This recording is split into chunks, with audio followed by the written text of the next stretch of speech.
안녕하세요, 달나무입니다. 일본 하면 떠오르는 문화 중에 이레즈미, 문신이 있습니다. 야쿠자는 충성 맹세를 위해 유명 락커나 뮤지션들도 멋으로 문신을 많이 합니다.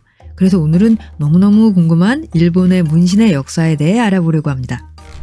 피부에 상처를 내고 그 안에 색소를 넣어 문양, 그림, 기호, 선 등을 남기는 것을 이레즈미, 문신이라고 합니다.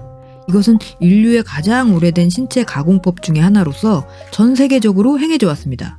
인류의 신체 가공법은 할례, 전족, 목을 길게 늘리기 등이 있습니다. 야만해 보인다, 없애야 한다 라는 시선도 있고 반대로 문화니까 존중해야 한다 라는 시선도 있습니다. 일본의 남단에 있는 아마미 군도에서 류큐 제도에 걸쳐 여성은 하지치라고 불리우는 이레즈미를 손끝에서 팔꿈치에 걸쳐 넣는 습관이 있었습니다. 특히 손 부분의 이레즈미는 결혼한 여성의 축복을 받는 통과 의례로서 행해지고 있었습니다. 때문에 하지치가 없는 미혼 여성은 다음 생에 태어날 때 박복한 삶을 살게 된다라는 슬픈 전설도 있습니다. 한편 북방의 원주민 아이누 여성은 입술 주변이나 손 등에 이레즈미를 넣고 있었습니다. 이처럼 이레즈미는 일본 각지에서 풍습처럼 널리 행해졌습니다. 전국시대를 걸쳐 에도시대가 되며 사회는 더욱 안정이 되었고 이레즈미는 한층 더 대중 속으로 들어가게 됩니다. 유곽의 유녀와 손님 사이에서 사랑을 맹세하는 의미로서 서로의 이름을 몸에 새겼습니다. 그리고 협객들 사이에서도 충성 맹세로서 더욱 용맹해 보이기 위해 이레즈미를 새기게 되었습니다. 또한 마을 경비, 소방관, 바발꾼 등에 종사하는 일꾼들도 이레즈미를 선호하게 되었습니다. 아니, 일꾼들이 왜 이레즈미를 선호하지? 그 이유는 작업할 때 기모노는 번거롭기 때문에 주로 훈도시만 입고 거의 헐벗은 차림으로 일을 하는데요. 그 때문에 허연 맨살을 많이 드러내게 됩니다. 그것이 다소 민망하고 남사스러우니까 흰 살을 가리기 위해 이레즈미를 새긴 것입니다. 그러다 보니 일꾼 입고로 이레즈미를 해야 한다라는 것이 공식화되었고 이레즈미를 안 한 젊은 일꾼은 마을 사람들이 돈을 모아서 새길 수 있게 도와주었습니다. 특히 화재 현장에서 불과 싸우는 소방관의 이레즈미는 마을의 자랑, 멋, 꽃이었습니다. 화려하고 카리스마 넘치는 이레즈미를 함으로써 불을 무찌르는 용사처럼 보였던 것이지요. 특히 소방관들은 용문양을 넣는 경우가 많았습니다. 용이 비를 부른다라는 믿음이 있어서 불로부터 자신을 지켜줄 것이다 라는 영적인 의미가 있었다고 합니다. 이처럼 이레즈미에 여러 가지 의미가 부여됨에 따라 처음에는 간단한 문자, 단순 그림에서 시작됐던 것이 서서히 더욱 복잡해지고 화려해지게 됩니다. 결국 전문적인 직업으로 이레즈미를 하는 프로 문신사가 등장하게 됩니다. 대중문화의 세계에 있어서도 이레즈미를 한 협객이 약자를 돕고 악한 자를 꺾는 정의의 사도로 일본의 풍속화인 우키요에에 그려지게 됩니다. 가부키의 주역급 배우들도 이레즈미 모양의 분장을 하고 연기를 하게 됩니다. 이처럼 대중문화까지 이레즈미가 크게 영향을 미치며 점점 더 동경의 대상으로 승격합니다. 그러나 메이지 정부에 들어서 승승장구하던 이레즈미는 위기에 처합니다. 무사 계급은 유교 사상이 강해서 부모님이 주신 신체를 손상시켜서는 안 된다! 라는 정신이 투철했기 때문입니다. 또한 죄인들에게 내리는 형벌로서 이마나 팔에 이레즈미를 넣는 형벌, 임묵형이 도입됩니다. 살인 같은 중대 범죄자는 얼굴에, 절도 같은 가벼운 범죄는 팔에 문신이 들어갑니다.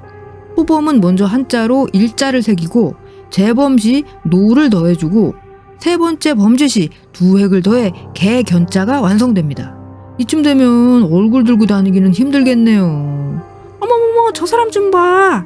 죄를 3번이나 저질렀노. 이렇게 평생 낙인이 찍혀 살아가야 합니다. 그러다 보니 이레즈미 이꼴 범죄자 이런 부정적 인식이 슬슬 생겨납니다. 또한 당시 서구에서 여행객이나 선원들이 일본을 방문하게 되는데 목욕탕에서 이레즈미가 있는 훈도시 차림의 남자들이 활보하고 있는 것을 보고 이거 일본 특유의 풍속인가 봐, 충격적이다 이러면서 여행기에 담았다고 합니다.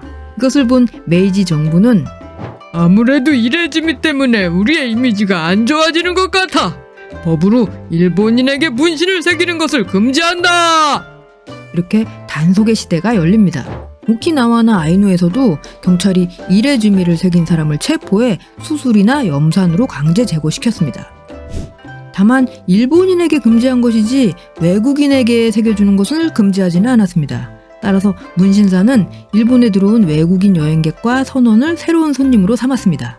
그리고 한술 더 떠 아예 해외 진출, 홍콩, 싱가포르, 필리핀, 태국, 인도, 영국, 미국 등 각지로 자유롭게 활동의 장을 넓히게 됩니다.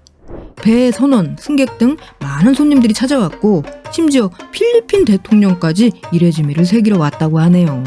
하지만 역시 깜찍한 작은 문신 정도를 원하는 거지 일본에서 했듯이 마치 옷처럼 온몸을 도화지로 삼는 전신 이레즈미를 원하는 손님은 없어서 그 예술혼을 발휘하기는 힘들었다고 합니다. 그리고 2차 세계대전이 일어납니다. 패전한 일본은 1948년 더 이상 이레즈미를 단속하지 않게 됩니다. 문신사들은 미군 기지가 설치된 항구 쪽에서 미군을 타깃으로 장사를 시작합니다. 일본적인 도안이 아니라 미국식 맞춤 문신, 아메리칸 스타일의 문신을 새겨주면서 손님이 들끓었다고 하네요. 군인들이 문신을 특히 좋아해서 베트남전, 한국전, 전쟁 시기에 벌이가 쏠쏠했다고 합니다. 이처럼 외국인에게 주로 장사를 했고 막상 일본인에게는 이레즈미가 멀어지고 있었는데요. 1970년대에 들어서면서 다시 붐이 일어납니다. 이레즈미는 하고 싶은데 몸에 새기는 것은 두려운 사람을 위해 이레즈미 문양을 넣은 옷, 패션이 흥하게 됩니다. 입는 것만으로 아무도 시비를 걸지 못하는 양아치 느낌 패션. 그러고 보니 우리도 운전할 때 보복 운전 당하는 거 방지용으로 일본 야쿠자 느낌 팔뚝토시. 어우, 이 팔 보고 누가 보복을 해. 이렇게 이레즈미 붐이 다시 일어나긴 했지만 일반적인 국민이 다 즐긴 것은 결코 아닙니다. 온천이나 대중탕을 보면 문신한 사람 출입금지 이런 공지문도 있고요.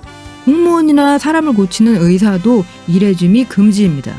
아무래도 이레즈미는 역사적으로 범죄자, 야쿠자 등등 어둠의 무리들과 끊임없이 연결되어 왔기 때문에 일반 사람들에게는 거부감이 큰 것 같습니다. 문신은 가학이야! 믿고 거르는 문신! 이런 인식이 일본도 상당한 편입니다. 현재는 패션 차원에서 예술가, 자유로운 락커, 래퍼, 댄서 이런 사람들만 즐기고 있다. 반대와 찬성의 팽팽한 시선이 공존 중이다. 이렇게 정리하도록 하겠습니다. 달라무의 일본 문화 일본 생활 이야기 안녕 교토툰. 오늘은 카리스마 뿜뿜 일본 문화 이레즈미의 역사에 대해 알아봤습니다. 그럼 더욱 재미있는 다음화에서 만나요.